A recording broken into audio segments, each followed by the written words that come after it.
Coucou meuf, trop heureuse de te retrouver dans le podcast Le Brunch du mardi matin. Et aujourd'hui, je te retrouve avec Queen Aurélie, une de mes nombreuses queens qui a eu des résultats magnifiques et qui est venue aujourd'hui pour nous parler de tout ça. Coucou Aurélie, Coucou Sophie. comment tu vas? Eh ben écoute, ça va très très bien, merci. Eh bien, vraiment avec plaisir, j'ai hâte que tu nous racontes tout. Pour commencer, est-ce que tu peux nous dire un petit peu qui tu es brièvement? Oui, donc je suis Aurélie, je suis maman de deux enfants. Je suis divorcée depuis 7 ans et nous sommes en garde alternée. Ok. T'étais qui et tu vivais quoi euh, avant de rentrer dans mon monde, dans le royaume des queens? Euh, J'étais dans un gros brouillard. J'étais dans ce que tu appelles, on va dire, la salle d'attente depuis, je dirais, au moins 6 ans. Ok. Et du coup, avant de te rejoindre, j'étais vraiment, oui, comme je te disais, dans le brouillard où, en fait, j'étais en burn-out à ce moment-là. Donc, vraiment, j'étais sans dessus-dessous. Vraiment, je ne savais plus où j'étais, où j'habitais, qui j'étais. Voilà, j'étais vraiment dans le noir total. Ok. Et au niveau de tes chiffres, est-ce qu'il y a des choses que tu veux nous partager? Alors, au niveau des chiffres, par contre, j'étais pas forcément si mal que ça. Mhm. J'avais de l'épargne. Bon, j'avais négocié une rupture conventionnelle, donc j'étais au chômage. Mais du coup, c'est vrai que je me sentais quand même assez pauvre du Mhm. fait d'être au chômage, puisqu'avant, j'avais quand même un salaire qui était plus que correct. Ok. Donc, ça, c'est ta vie. Et puis, subitement, tu me vois passer sur les internets, comme on dit au Québec. Et là, subitement, tu te dis, OK, let's go. Qu'est-ce qui a fait que tu t'es dit, OK, let's go, je pars avec Sophie pour un an? Alors, il y avait eu une semaine où il y avait différentes intervenantes. Et du coup, tu es venue, je t'ai vue, et j'ai beaucoup aimé ta façon de penser, ton discours, la personne que tu étais à ce moment-là. Et puis, tu avais donné, il me semble, une masterclass Mhm. une semaine après, je crois. Et là, je suis venue t'écouter. Et au bout, on va dire, d'une demi-heure, je sais pas, j'ai ressenti une vague d'émotion où je me suis dit, mais je peux même pas attendre la fin de la masterclass, il faut que je la rejoigne. Mhm. Et tu, C'est et tu, elle, et tu m'as écrit, je me rappelle. c'est ça. Et c'est là que tout a commencé. C'est- C'était quoi tes objectifs quand, ok, tu as ressenti ça et quand tu m'as rejoint, est-ce que tu t'es dit, ok, avec elle, je vais ou c'était plus intuitif, enfin, ouais, intuitif, genre je fais confiance et c'est sûr que ça va bien aller. Oui, c'est ça. C'était une certitude. Ok. Parce qu'en fait, moi, ce que je recherchais surtout, c'était pas tant vis-à-vis des chiffres en eux-mêmes, mais plus du ressenti. Et c'était d'ailleurs même pas du côté financier, c'était vraiment pour moi, j'étais tellement perdue que j'avais besoin en fait de quelqu'un pour m'aider à me retrouver. Ok. Et ce qui est très beau dans cette histoire, c'est que assez vite, donc tu rejoins l'accompagnement, tu es Mhm. avec nous et assez vite tu m'écris et tu me dis, oh ça y est, j'ai trouvé. Tu te rappelles? Tu veux nous le raconter? Oui, oui, oui. En fait, c'était plus par rapport au domaine professionnel. Mhm. En fait, j'ai été comptable pendant 15 ans. J'avais déjà eu une fois où j'avais eu envie de changer de métier. Ça n'a pas pu se faire pour différentes raisons, mais je pense surtout que j'étais pas prête à le faire. Et là, j'ai cherché un petit peu ma voie parce que j'avais changé plein de fois d'entreprise. En fait, je pensais que c'était les entreprises le problème. Or, c'était pas les entreprises le problème. C'était mon travail en lui-même le problème. C'est que je m'épanouissais pas, j'étais pas dedans, j'étais plus dedans. Et du coup, j'ai cherché, j'ai essayé de trouver. Ça a été très compliqué parce que j'étais tellement perdue qu'en fait, je voyais vraiment pas le bout du chemin. Et quand tu es perdu comme ça, tu te dis, mais je vais jamais réussir à trouver finalement ce qui me plaît vraiment, ce que je veux, parce que je ne savais pas qui j'étais. Je ne savais plus qui j'étais. Et là, à force de, voilà, de chercher, de regarder, de suivre ton accompagnement et de me poser les bonnes questions d'introspection, et ben là, j'ai eu trouvé ma voie et je me suis dit, mais oui, mais c'est ça en fait, c'est ça que je veux faire. Mhm. Et du coup, parce que un truc que je dis aussi beaucoup à toutes celles qui me demandent, mais comment font tes queens? Donc là, Aurélie a eu le déclic. Mm. Et après, est-ce que tu es passée à l'action? La question con, mais je préfère le dire parce Ouais. qu'on dirait que c'est magique, mais c'est pas magique. C'est juste réel en fait. Ah non, non, c'est pas du tout magique, effectivement. Mais oui, oui, je suis passée à l'action. Et là, je me suis dit, donc, bah, je repars dans une formation. Donc évidemment, j'y vais pas à l'aveugle, hein, je me sécurise quand même Mhm, malgré tout. Donc je suis toujours au chômage, mais j'ai entrepris une formation en septembre en kinésiologie. Donc c'est parti pour un peu plus d'un an. Et vraiment, entre ton accompagnement et la kinésiologie, mais je m'épanouis d'une façon assez extraordinaire. mhm. C'est super beau ce que tu me dis là parce que tu vois, tu as eu le déclic. C'était quand à peu près que tu as eu le déclic? Tu pourrais nous donner un mois? Alors, je t'ai rejoint fin mars Ouais, c'est et arrivé, j'ai c'est ça. mm, et j'ai vraiment eu le déclic. Alors, ça a commencé parce qu'il y en a eu quand même quelques-uns, hein. Avant, il y avait des petites choses qui venaient, on va dire, me titiller, mais je ne savais pas encore trop ce que c'était. Et finalement, c'est je dirais, fin mai, et je me suis Mhm. inscrite fin juin. Ouais. La chronologie, c'est important parce que, comme dit Aurélie, quand elle est rentrée, comme je dis souvent, en fait, dans la vie, on va vivre plein de déclics. Et en fait, on va remplir notre vase à déclics. Donc, pour celles qui nous regardent sur YouTube, ça, c'est mon verre d'eau. Et en fait, comment ça se passe? C'est qu'au début, le verre d'eau ou le vase, il est vide. Et au fur et à mesure qu'on vit, on a des déclics et on va le remplir. Mais c'est pas parce qu'on a un, deux, 15 déclics que c'est suffisant pour bouger. Le truc, c'est qu'à un moment, le verre est tellement plein qu'à un moment, il y a un déclic. C'est pas forcément un plus important que l'autre. C'est juste que c'est un qui va faire l'équilibre ou le déséquilibre et qui, boum, va faire en sorte que le vase à déclic ou le verre de déclic explose et là, on passe à l'action. Donc, fin mars, tu rentres, mai, tu as le déclic, mai-juin, tu passes à l'action puisque fin juin, tu es inscrite. Et comme le disait Aurélie, oui, elle s'est mise en sécurité. Et c'est là où je voulais en venir. C'est que, en fait, sur l'été, on a fait le programme justement où on se met en sécurité, en autonomie financière, où justement on peut voir comment on place l'argent. Donc même si à la base Aurélie n'est pas venue pour des raisons d'argent, bien sûr que quand on a un projet, on doit se mettre en sécurité pour pouvoir l'assumer. Et c'est toute cette étape-là qu'elle a fait pendant 2 mois pour se remettre en sécurité, en tout cas mettre en sécurité par rapport à sa nouvelle décision, qui font que dès septembre, la vie était très relaxe au final. C'est ça, exactement. Et t'as eu beaucoup de charge mentale de dispo, de bande passante pour vivre et pour faire des trucs enfin, pour vivre ta vie en fait. C'est ça.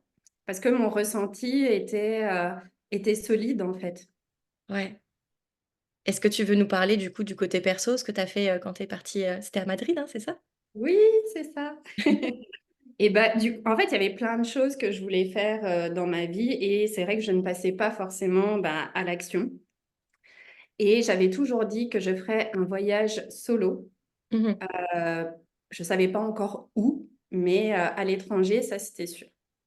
Et puis, en septembre, je me dis, allez, enfin, du coup, en fait, en septembre, il y a tellement de choses qui sont arrivées, il y a tout qui est arrivé, ça a fait un... Et là, je me suis dit, mais c'est le moment, en fait, il faut y aller. Donc, bah, je me suis bookée 5 jours à Madrid toute seule.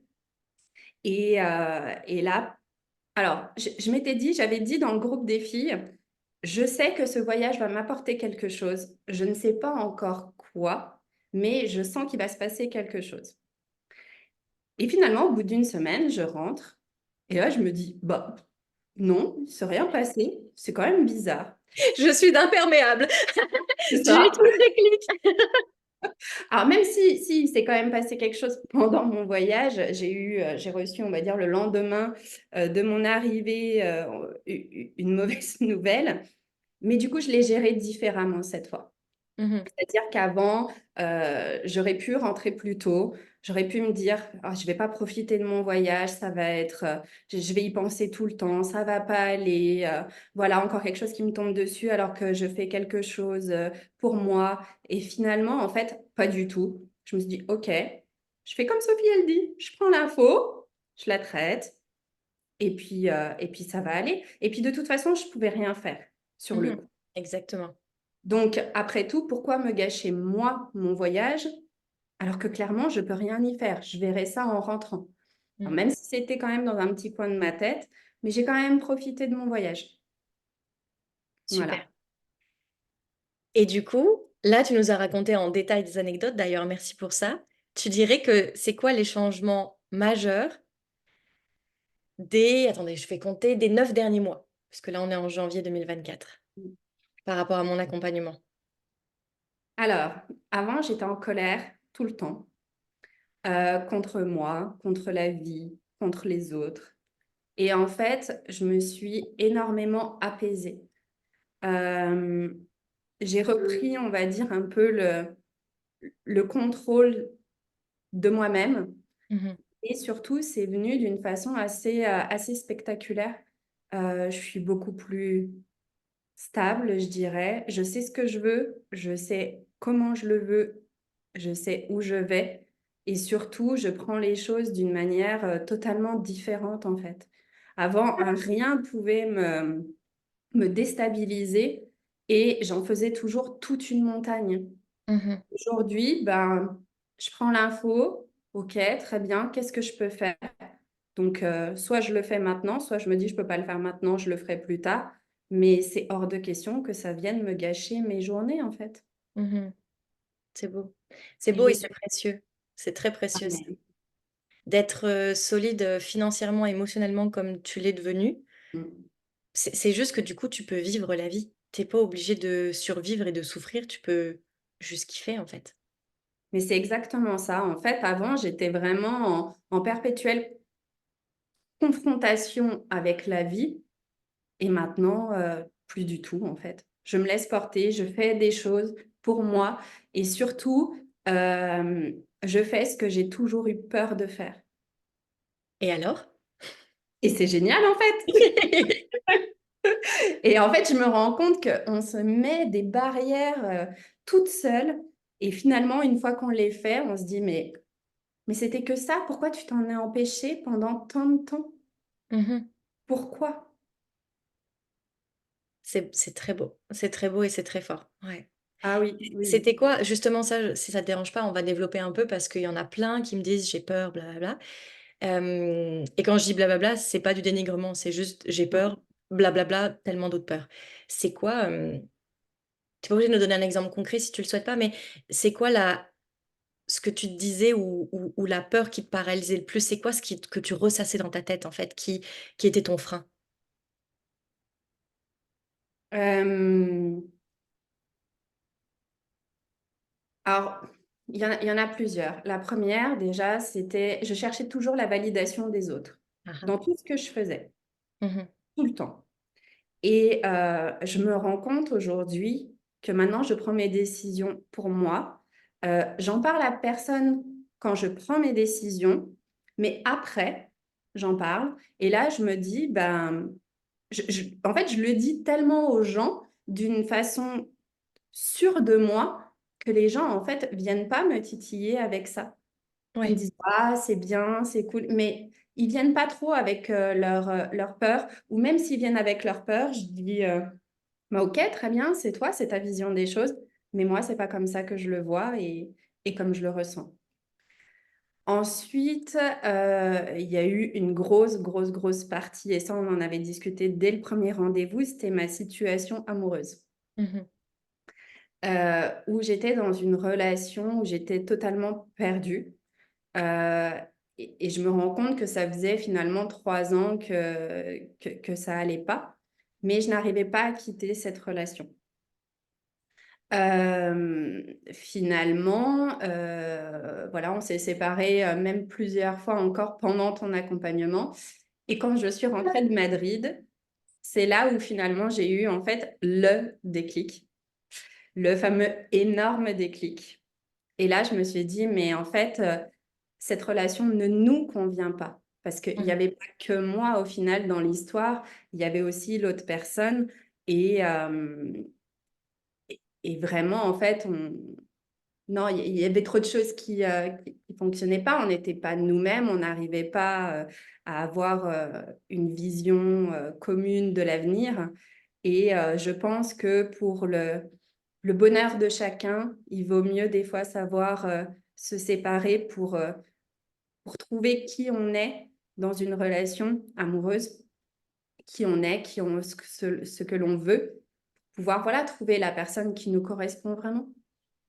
Mhm. Merci beaucoup de nous partager tout ça, c'est vraiment super beau. Ok, donc là, tu dirais que le changement majeur, c'est juste que tu assumes tes choix sans demander aucune validation, et ce, surtout si ça te fait peur. Ah, mais surtout si ça me fait peur, parce que je sais que si ça me fait peur, c'est que je suis au bon endroit, hein. Ouais. C'est ça. Et encore aujourd'hui, je veux dire, même dans ma formation de kinésio, il y a des moments où c'est pas forcément facile, où je doute, où j'ai peur, mais je me dis, mais surtout ne lâche rien en fait. Parce que c'est là où Mhm. tu es au bon endroit. Et quand je travaille sur moi, je me dis, mais oui, mais arrête de te poser tant de questions, arrête d'avoir peur, ça sert à rien. Parce qu'en fait, Ouais. tu es au bon endroit.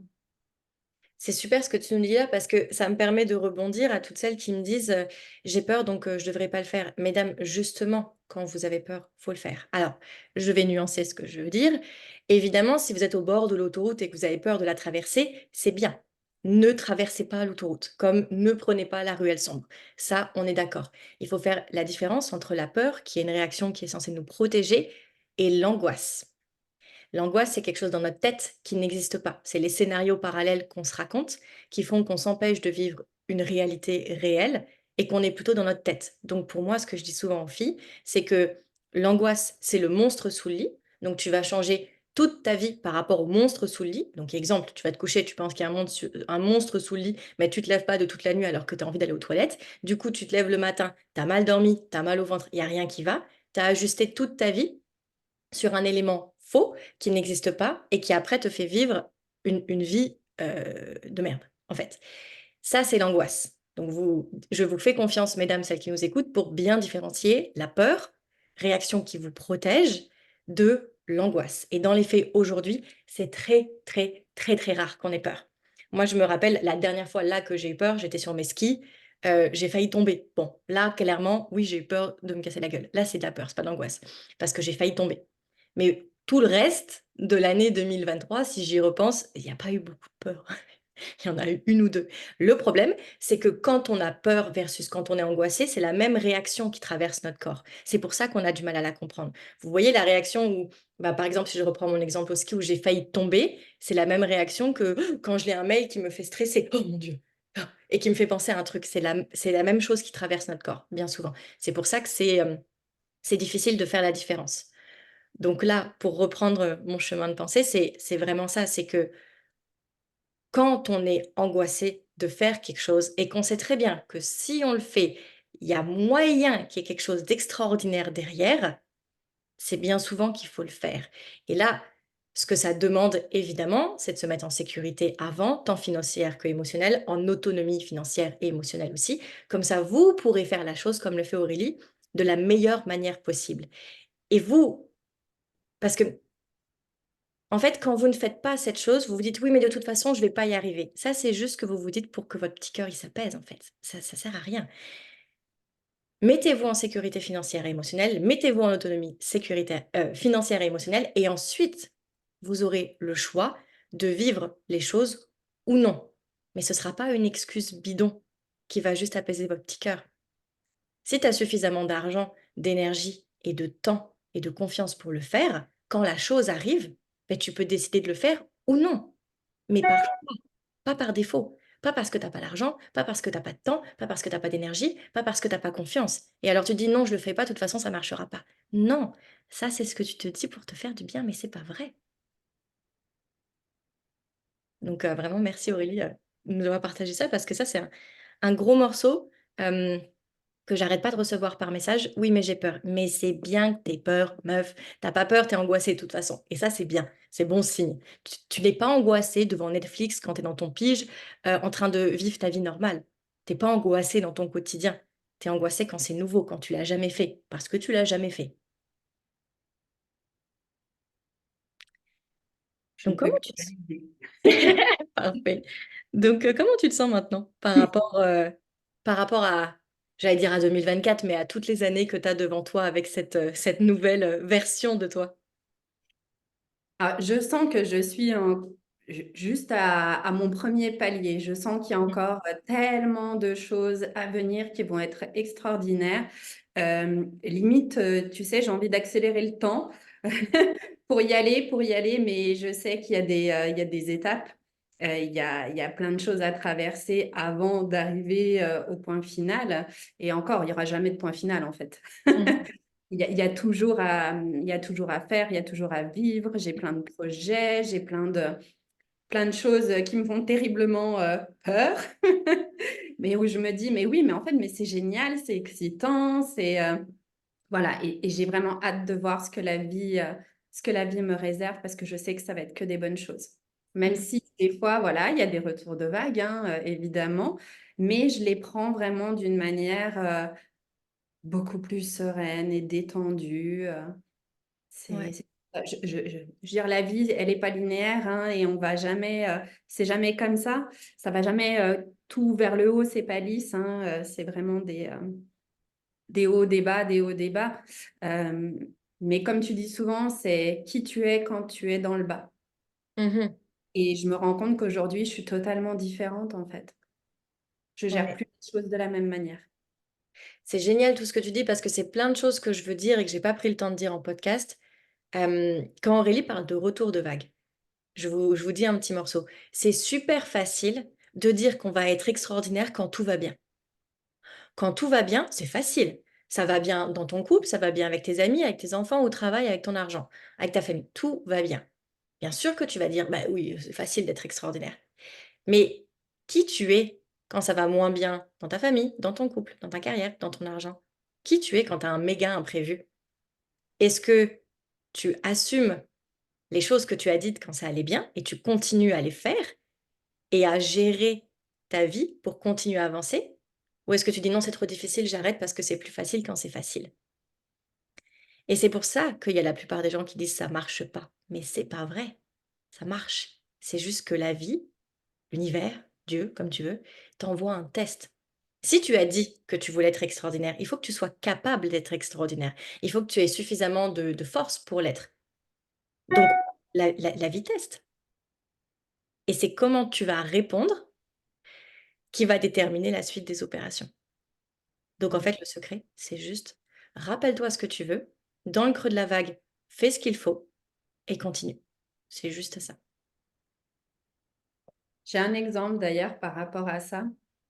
Euh, L'année dernière, fin d'année dernière, pendant ma formation, tout se passait très bien, super. Et un jour, je tombe dans un groupe où on doit pratiquer. Et il y a une fille avec qui ça se passe pas bien. Et vraiment pas bien au point où j'avais limite envie d'arrêter de pratiquer. Mmh. Et je me dis, mais non, en fait, tu peux pas t'arrêter à ça. Donc, du coup, j'avais appelé une de mes formatrices le lendemain avec qui, voilà, on avait discuté et où elle m'avait dit un petit peu la même chose que toi, c'est tire-en une grande leçon de ce qui s'est passé. Parce que ça te montre en fait quel kinésieux tu ne veux pas être Mmh.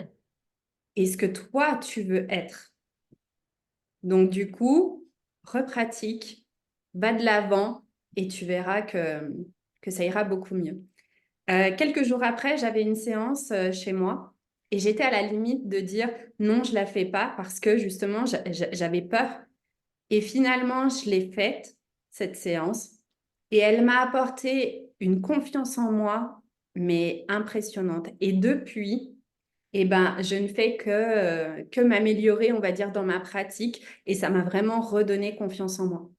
Donc, comme quoi, quelque chose qui peut, un Mhm. coup dur de la vie qui peut arriver. Alors, je parle de ça, c'est pas forcément, on va dire, grand-chose, hein. Il y a d'autres choses qui peuvent arriver qui sont bien plus dures, mais malgré tout, voilà, c'est quelque chose qui nous fait mal, hein. Euh, mais j'aurais pu effectivement décider d'arrêter. Mhm. J'aurais pu me dire non, non, j'arrête, c'est trop dur pour moi. Et finalement, c'est ce qui m'a donné encore plus de confiance en moi. Mais c'est fort ce que tu dis, parce que tu dis, c'est pas grand-chose. En fait, c'est pas vrai. C'est que tu l'as laissé être peu de choses. La Aurélie d'avant, on aurait fait une grande chose.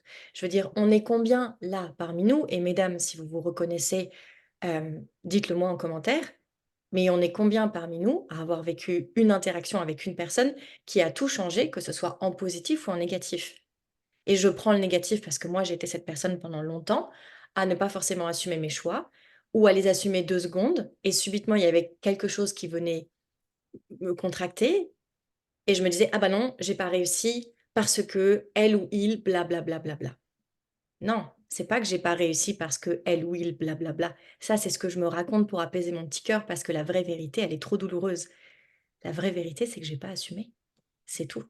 C'est juste ça. C'est que peu importe ce qui arrive, si ce que tu veux, c'est censé être fort, c'est censé être plus fort que les deux, trois personnes qui vont te mettre des bâtons dans les roues ou que les deux, trois retours de vagues qui vont arriver. Ton succès est plus fort que les gens qui sont pas d'accord, que tes peurs ou que peu importe. Et tu vois, ça, avant, t'aurais pas du tout réagi comme ça. T'aurais dit, bah, elle a raison. Elle a raison ou peu importe, j'arrête. Je suis pas capable. Mm. Là, tu as pris l'info, tu l'as traitée et tu as grandi de l'info. Et aujourd'hui, tu as la vie que tu veux. Donc, tu l'as laissé être une petite chose plutôt qu'une grande chose. Et ça, c'est fort. Tout à fait. Qu'est-ce qui te plaît le plus dans le mastermind? Il y a plein de choses, tout. Euh, euh, mais je dirais que c'est le fait que tu sois accessible en tout temps.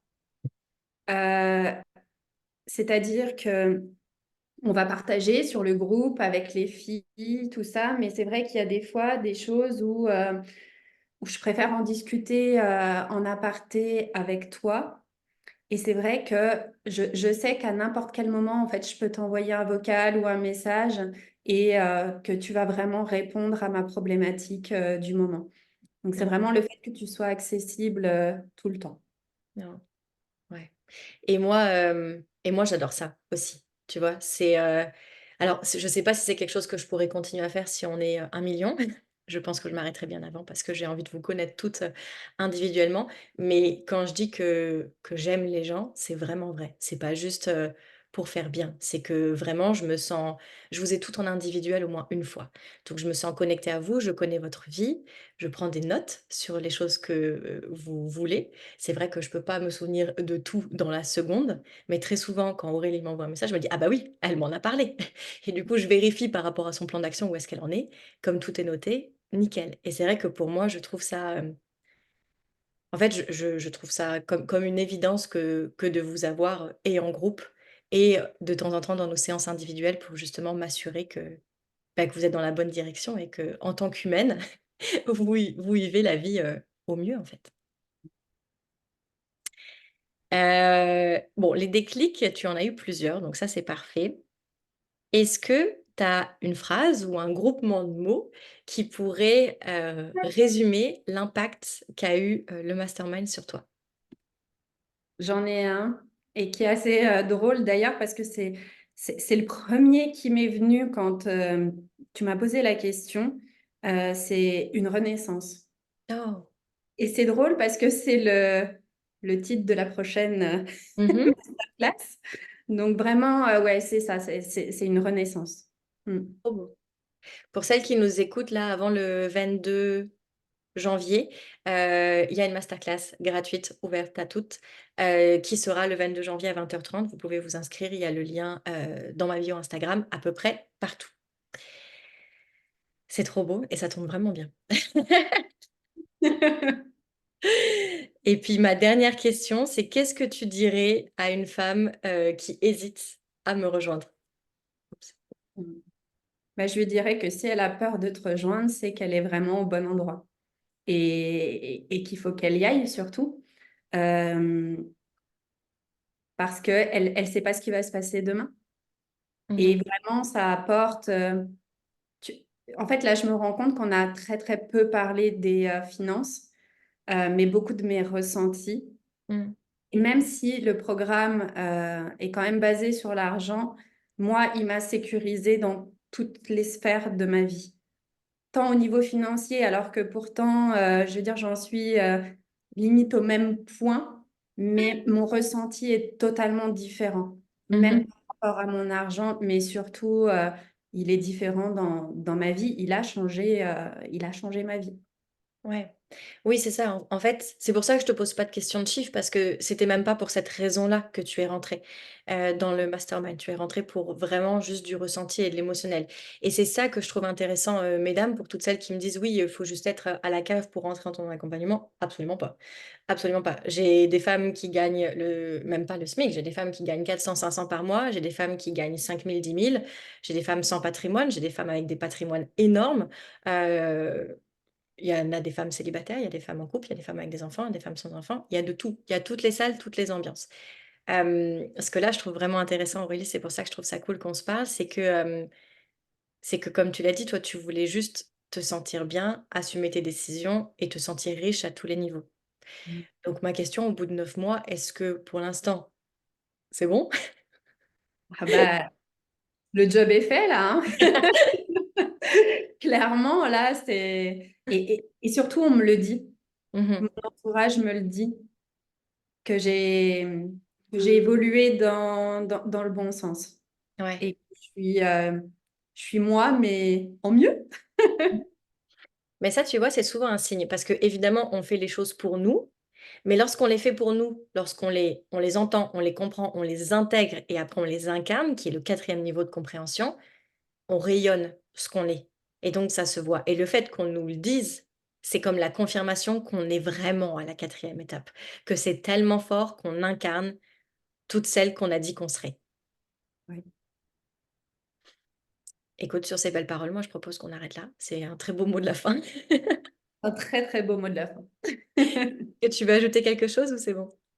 Non, bah, écoute, je pense avoir assez développé, mais merci pour tout, en tout cas. Vraiment, c'est super. Mmh. Ouais, bah, merci d'avoir été là et surtout merci parce que vous me dites très souvent merci et puis moi j'adore ce que je fais, j'adore vous voir grandir, mais tout ce que je fais pourrait très bien ne pas fonctionner si vous n'étiez pas réceptive à m'écouter, à comprendre, à intégrer et à incarner. Donc si vous avez des résultats de ouf, c'est parce que ensemble on co-crée quelque chose. Oui, moi ce que je donne, c'est de la pépite, mais comme je l'ai dit ce matin dans le groupe, ça pourrait être juste un petit caillou sans sens.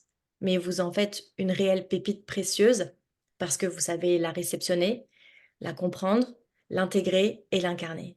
Et là, ça fait de vous des diamants. Et c'est juste incroyable. Merci beaucoup. Merci Sophie. Et merci à toutes celles qui nous écoutent. Je vous laisse là-dessus et puis je vous retrouve pour un autre épisode.